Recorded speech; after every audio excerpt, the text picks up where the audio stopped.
के लोग ये विघ्न डालने के लिए खड़े हुए हैं, ये कृपया बैठ जाए। प्रवचन शुरू करा दो। आज ये तमाशा हम अशोक सिंघल जी को नहीं दिखाएंगे। जो तमाशा करेंगे वो राम के दरबार में मुक्ति नहीं। बैठ जाए और बैठ जाए और आगे बढ़ करके भी आप व्यवस्था में फैलाइए। एक बात अपनी पूर्ण कर लूं। यदि वेद भगवान सत्य है और वेद की आंख होने के नाते ज्योतिष सत्य है, तो ग्रह नक्षत्र ये स्पष्ट इंगित करते हैं कि मार्गशीर्ष शुक्ला पंचमी 2020 तक हम भव्य राम मंदिर का शिखर अवश्य देखेंगे। जय श्री राम, जय श्री राम, जय श्री राम। शांत रहिए, अभी प्रवचन शुरू हो रहा है। आप जो लोग ये विघ्न डालने के लिए खड़े हुए हैं, ये कृपया बैठ जाए और बैठ जाए और आगे बढ़ करके भी आप व्यवस्था में फैलाइए। हाँ, श्री राम, जय जय राम। संघ का मन उसी समय से बना है कि राम जन्मभूमि पर भव्य राम मंदिर के निर्माण से कम हमको कुछ भी स्वीकार नहीं है।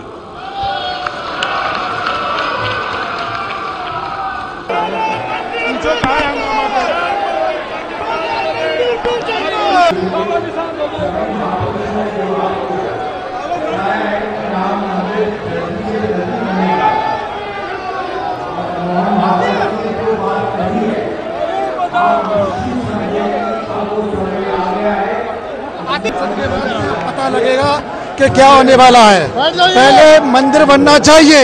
इतने सांसद बैठे हुए हिंदू, इतने धर्माचार्य बैठे हैं, वो हिंदुओं का राष्ट्र है। हमारे राम जी का मंदिर नहीं बन पा रहा है। क्यों नहीं बन पा रहा है?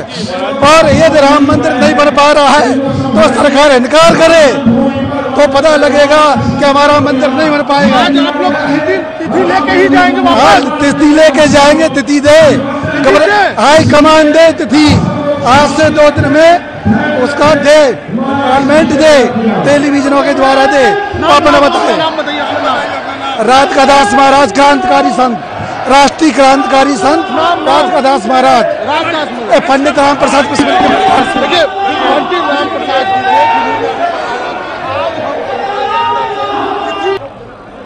ये राम भक्तों की सभा है। मां जानकी की सौगंध, हर एक राम शीला जो कौशल्या माता बनकर और जानकी बनकर हमने पूजन करके अयोध्या में भेजी थी कि मेरे रामनाथ मेरे अयोध्या में बड़े महल में विराजमान हो जाए। माता कौशल्या कह रही थी जो बाल राम है उन बाल राम को ठाट से अपने पलने में झुलाकर स्वर्ण का कलश हम राम जन्मभूमि के मंदिर बनाकर विराजमान करेंगे। बोलिए राम भगवान की। ये तमाशा हम अशोक सिंघल जी को नहीं दिखाएंगे। जो तमाशा करेंगे वो राम के दरबार में मुक्ति नहीं पाए। तो राजनीतिक प्रतिकूलताओं को झेलते झेलते फिर पहला एनडीए आ गया, लगा कि बनेंगे बने, नहीं बना। अभी दूसरी सरकार आ गई, उनको हमने कहा 3 साल आपको नहीं छेड़ेंगे। उसके बाद राम मंदिर है। साफ साफ बातों में बताने की बात आई ना महाराज, बहुत साफ बातों में बताया। आप भी कभी कभी जितनी उग्र भाषा में बताते उससे ज्यादा उग्र भाषा में मैंने और मेरे से भी ज्यादा उग्र भाषा में हमारे सरकारवाजी ने बताया है। इसीलिए एक बेंच बनी। सरकार में लोग हैं, राम मंदिर का समर्थन करने वाले लोग हैं, राम मंदिर बनना चाहिए ऐसी जिनकी इच्छा ऐसे लोग हैं, धर्म के पक्ष के लोग हैं और इसलिए उनको नियम पालन करके चलना है। जो अधर्म के पक्ष में है उनको तो कोई कानून वगैरह है नहीं, उनको वो हम धर्म के पक्ष के ये छवि भी बरकरार रखनी है, जवाब तो उनको देने पड़ेंगे। तो उन्होंने कहा न्यायालय से जल्दी निर्णय देने की व्यवस्था बन गई। लेकिन आपको पता है, वर्णन में भी आया है, कैसी कैसी गड़बड़ियां करके उसको निरस्त किया गया। अब जब सर्वोच्च न्यायालय ने यह कह दिया कि हमारी प्रायोरिटी नहीं है, तो फिर हमने कहा कि फिर प्रायोरिटी नहीं है, इसका सीधा अर्थ यह है कि आपका निर्णय हमको मिलने वाला नहीं है जल्दी, तो हम रुकेंगे नहीं, हमको कानून चाहिए और हम उसके लिए मांग करेंगे। हमने सफाई की, मांगे की। अब ये मांग हमारी है और ये मांग हमारी रहेगी।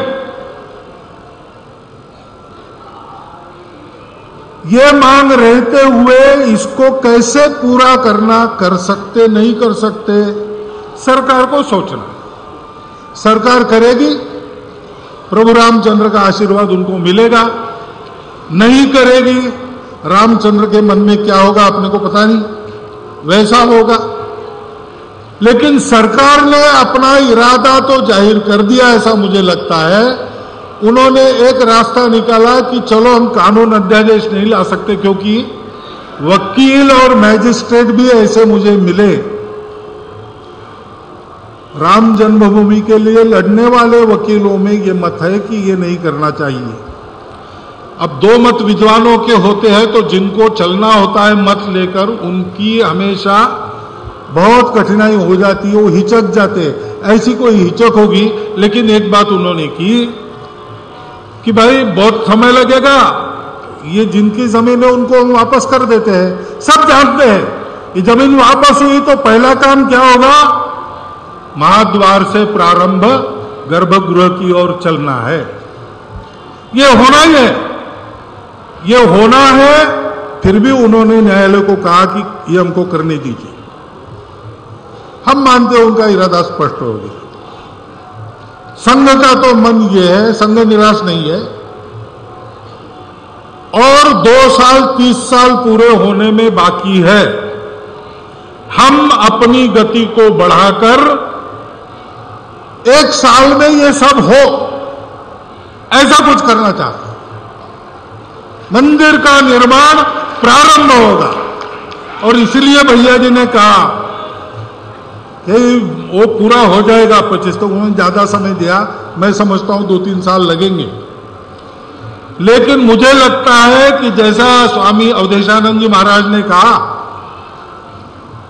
ये निर्णायक दौर पर मामला आया है, मंदिर बनने के किनारे पर है। हमको सोच समझ के कदम उठाने पड़ेंगे। हम जागरण तो करते रहे, हम चुप ना बैठे, हम बोलते रहे, हम जनता को समझाते रहे। जनता में ये प्रार्थना, ये आवेश, और आगे जरूर पड़ी तो ये आक्रोश भी जगाते रहे। वो जगाने की जरूरत नहीं पड़ेगी, उनके हृदय में है। वो अभी धैर्य से अपने आक्रोश को बांध कर रखे हैं कि मंदिर बनेगा। इतने सारे संत नेतृत्व में है, विश्व हिंदू परिषद संघ सब लोग लगे हैं, तो ये बनेगा। हमसे उनका धैर्य ज्यादा है। अगर जरूर पड़ी तो हमको कहना पड़ेगा कि अब धैर्य का काम नहीं है, जब कहना पड़ेगा तब कहेंगे भी। परंतु हम ये जागरण करते रहे। एक संकल्प आप लोग कल लेने वाले हैं, ऐसा प्रस्ताव कह रहा है। 6 अप्रैल को विजय मंत्र का जाप 1 करोड़ कम से कम लोग करेंगे। उस कार्यक्रम को भी हमको यशस्वी बनाना चाहिए। आगे हम कोई भी कार्यक्रम करेंगे, उसका प्रभाव चुनाव के वातावरण के ग्रहण में आ जाएगा। आप कितना भी कहो, मंदिर बनने के साथ साथ लोग ये जरूर करेंगे कि मंदिर बनाने वालों को चुनना है, क्योंकि चुनाव है और वो होगा। तो इस समय हमने भी ये देखना चाहिए कि मंदिर कौन बनाएंगे, और मंदिर केवल वोटरों को खुश करने के लिए नहीं बनाएंगे, तो ये मंदिर उत्स बनेगा, उद्गम बनेगा परम वैभव संपन्न हिंदू राष्ट्र भारत का।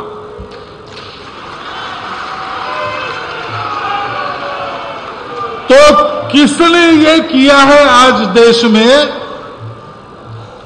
कि देश हिंदुओं का है और इसलिए पड़ोसी देशों से सताकर जिनको बाहर खदेड़ा जाता है, ऐसे हिंदू यहां आते हैं तो नागरिक बन सकते हैं। ये निस्संदिग्ध कानून लाने वाली ये पहली सरकार है। सब मामलों में राष्ट्रीय हित की दृष्टि से जिनकी केवल घोषित नीतियां नहीं, जैसे उनकी क्षमता ताकत है, हमारे अपेक्षा के अनुसार नहीं होगी, लेकिन सबसे ज्यादा है। ऐसा कौन है? उनको हमारे इस आंदोलन की कठिनाई नहीं होनी चाहिए, उनको मदद होनी चाहिए। ऐसे ही हमको चलना पड़ेगा। मंदिर उससे शीघ्र बन जाएगा। और राजनीति के उठापटक में कुछ भी हो, आप लोगों के आशीर्वाद से, हम सब लोगों के पुरुषार्थ से और जो जनता का मन है उनकी मनस्विता से मैं आपको बताता हूं कि भव्य राम मंदिर बनेगा ही बनेगा।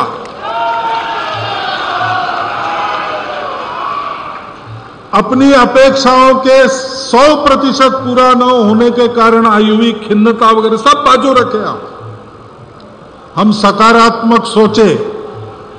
ये समय संपूर्ण विश्व में सनातन धर्म के उत्थान के प्रकट होने का है। प्रक्रिया तो स्वतंत्रता पूर्व काल में शुरू हो गई, अंदर अंदर पकते गई। अब उसको सारी दुनिया इन आंखों से देखे, ऐसी वो प्रकट होना प्रारंभ हुआ है।